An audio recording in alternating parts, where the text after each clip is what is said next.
So it's 10 to 7 in the morning. We're up. Not quite bushy tailed yet and a bit blurry eyed. Liner, cruise liner coming in behind me there.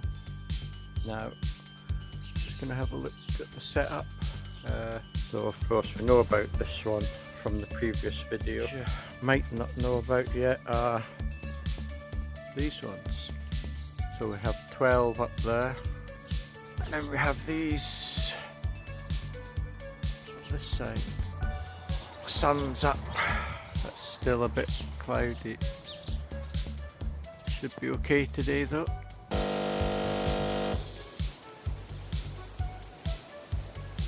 It's now 7:07. It's not looking good today. Some quite thick cloud cover everywhere now.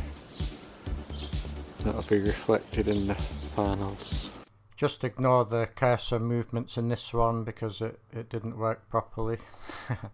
And look, there seems to be a lot of cursor movements. This is just the software representation of what the panels are like on the roof. As you can see, we have the 12 together and then the 4 over on the other side. And basically you can have a look at how your panels are performing. Because of the way the solar edge works, each panel has its own optimizer. So unlike the panels in the olden days, if there was leaves on one of the panels, they would all suffer and the output would be affected. With the solar edge optimizers on the back of each panel can perform to its maximum capability even if another one is shaded or covered. Now if we have a look at the panels, and then there's a green one over in the left hand side, you can think of that as the inverter, which is up in the loft. The inverter will cap everything out at 3.68 kilowatts production. That's to do with the energy supply or energy going to the grid. I think it's covered under G83 or something. So even though under ideal conditions, probably in a laboratory, my panels could produce 4.8 kilowatts because there's 16 of them at 305 watts each. The inverter will only allow 3.68 watts to go down potentially to the grid. So in the summer, at the height of summer, on a really good day, you might get it capping it out a few times at 3.68 watts. But in the middle of winter, you really do need all the panels you can get to try and produce energy. So this is the weekly view. Yeah, this is a good one. This is the weekly view, as you can see, and you can also drag the slider through the production of the day to see how the panels performed on that given day. You see nothing much there, and then there's a big peak in the afternoon, and then it starts to drop off again. It's quite interesting. Okay, let's have a look at the graph. This is the solar production for the day in green. That's what the panels have actually produced during the day. You can also put on the red one, which is the consumption, which I've taken from the grid. You can see the peaks where I've been having breakfast or putting on a dishwasher or other electrical appliances.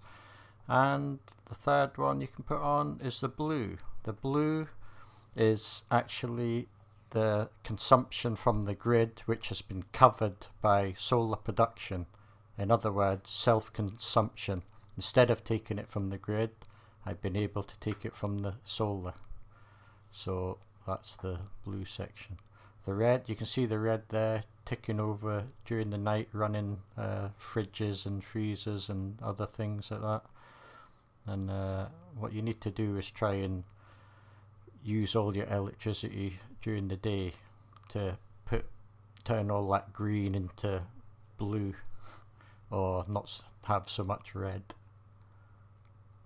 Now this graph here is from the previous day, and as you can see, we didn't do very well at all. There's the red peaks. That was me actually going out to work, well, having breakfast before work, and there is one peak there, but the rest of it, it's just lots of solar production basically going straight to the grid and not being used by the house.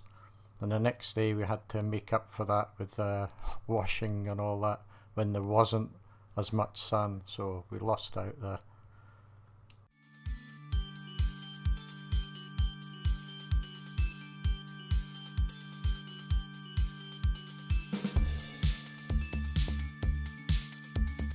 So that's it for this video. See the panels, it's slightly cloudy, but the panels are producing even when it's slightly cloudy.